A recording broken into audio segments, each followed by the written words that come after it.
Good morning, everybody. Thank you. So I got a call from the president this morning announcing what happened.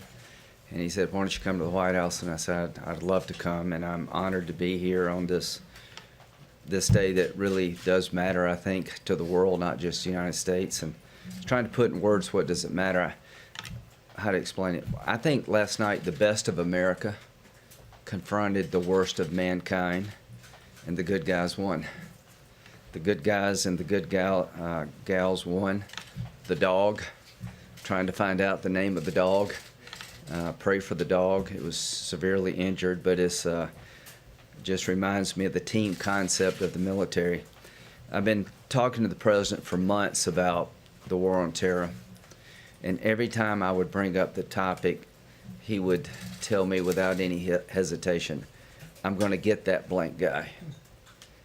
And I can't use the word on television, but the president's been determined for a very long time to bring al-baghdadi to justice. And I want to compliment him and his team for bringing about a result that I think is a game changer in the war on terror. The war is by no means over. The caliphate is dead, and the leader of the caliphate is dead. And that's a big deal. When bin Laden was killed, that was a big deal. And I complimented President Obama. That was a hard call he made, to go into Pakistan and kill bin Laden. What the president did last night was a hard call. These things are not predetermined to go well. And it just tells you how good our people are. And what the president said today was very reassuring to me, that when it comes to ISIS and other terrorist groups, we're coming after you wherever you go, as long as it takes to protect our country, our way of life. I just end on this. ISIS is a depraved organization that's ever existed in the history of the world. They're religious Nazis. They cannot be accommodated. They cannot be negotiated with. They have to be destroyed and marginalized. And here's the good news for all of us. Very few people over there buy into what these crazy people are selling. And it will always be in our interest, I believe, to partner with people over there who are on the front lines to make sure that ISIS types never come here, and that we replace this ideology with something more sustainable. To the American people, this has been a long, difficult war. And I understand what the president wants to do. He wants to reduce our footprint and lower our cost, and he's right to want to do that. But I'm very encouraged by what I see in Syria. Maybe a new strategy that focuses on building up the lives of people in the region, having a small footprint of Americans led by the local populations, and securing the oil is a really smart idea, quite frankly. That's how ISIS survived for so long. If you can take Syrian oil out of the hands of ISIS, Iran, and other enemies and put it into the hands of the Kurds and people who fought and died along our side, then that is a really transformational event in the Iraq-Syrian theater. And what I see developing in Syria is very promising. Senator Graham, you just said that the war is by no means over. Do you think that the president understands that? And also, do you think that the U.S. could have pulled off this operation without the troop presence that the U.S. has had in Syria for some time now? And are you concerned still about the withdrawal of most of those troops from Syria? Well, when it comes to what's happening in Syria, I like what I see.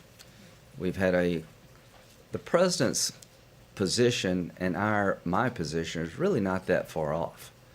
We really don't need a bunch of Americans in the safe zone. The international community should do that.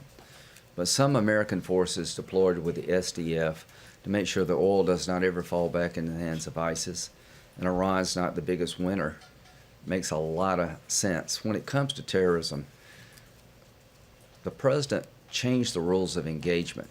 You think the caliphate destroyed itself?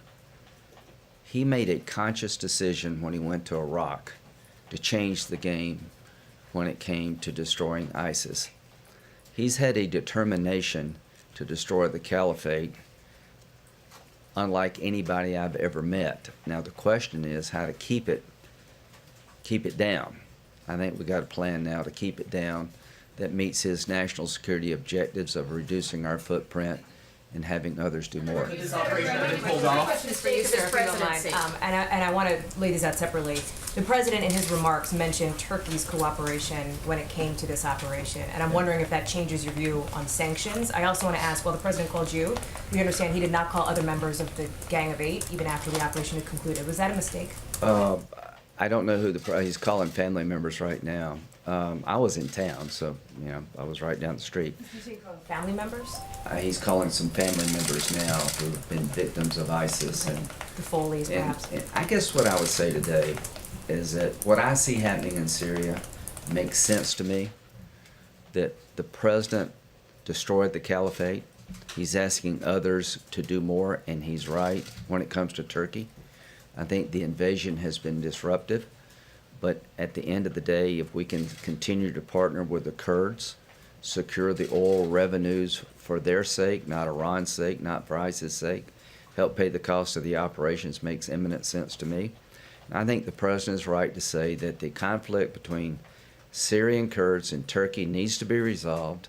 The safe zone needs to be occupied by forces other than the United States. I agree with that. Senator, it's no secret that the president wanted to pull out of Syria last year. Without our troop presence there, would an operation like this have been possible? You could probably have done this from Iraq, to be honest with you. I don't know exactly the details of the operation, but I think the president is focusing on the resources that made ISIS so strong for so long. The caliphate was funded basically by many sources of revenue, but one of the chief sources of revenue was Syrian oil. So if you take that off the table, the terrorists in the region or in the world are hurt, and Iran containment makes sense. The Iranians would love to get this oil. The Russians have shown some desire to go down here. And I can't say this now, but I was in the Situation Room, and I'll talk to you later. The president made some pretty firm statements to people in the region that you come into this area at your own peril. Senator, you very recently said you thought that the president's decision to withdraw could be the biggest mistake of his presidency. Today, you're affirming it as a positive one. What I'm saying today is that the killing of al-baghdadi is a game changer in the war on terror. Doesn't mean the war is over. The president's determination over time has paid off. We don't give him enough credit for destroying the caliphate. He did this in months, not years, because he changed the rules of engagement. So what I want to talk about today is those brave men and women who planned the operation, who went in on the ground and killed this bastard. Senator, two questions. First, is it appropriate for the president only to inform Republicans of this operation, which departs from tradition? I don't know. That's not my concern today. My concern today is that we did a good thing. Okay, and then second on the oil, by what warrant or legal right in international law does the United States take the oil of the sovereign nation of Syria? Well, what you don't understand is that these oil fields are in areas where the SDF operates. This was the chief source of revenue for a long time for ISIS. It is now in the hands of the Syrian Democratic Forces, which are Arab and Kurds, mostly Kurds, with a partnership with the United States. So, no, this doesn't violate any law. In my view, what it does is just good, common sense foreign policy. I want to congratulate the president for making sure that the oil revenues never fall into the hands of the bad guys. And the way you secure this is a win-win. The SDF will get more money if we can modernize the oil fields. We're not going over there to enrich America. We're over there to help our allies deny our enemy resources that will allow them to get stronger over time. And finally, and this is okay, to lower the cost to us. The president mentioned something. I had a bill that would make our aid to Iraq alone that could be forgiven but also paid back over time. Here's the one thing that's been missing in the Mideast: skin in the game. If we had made our aid to Iraq alone, they would have probably acted differently than if it's just a grant. Now the SDF, who have been good partners, have a chance with our help to increase revenue for the benefit of their people.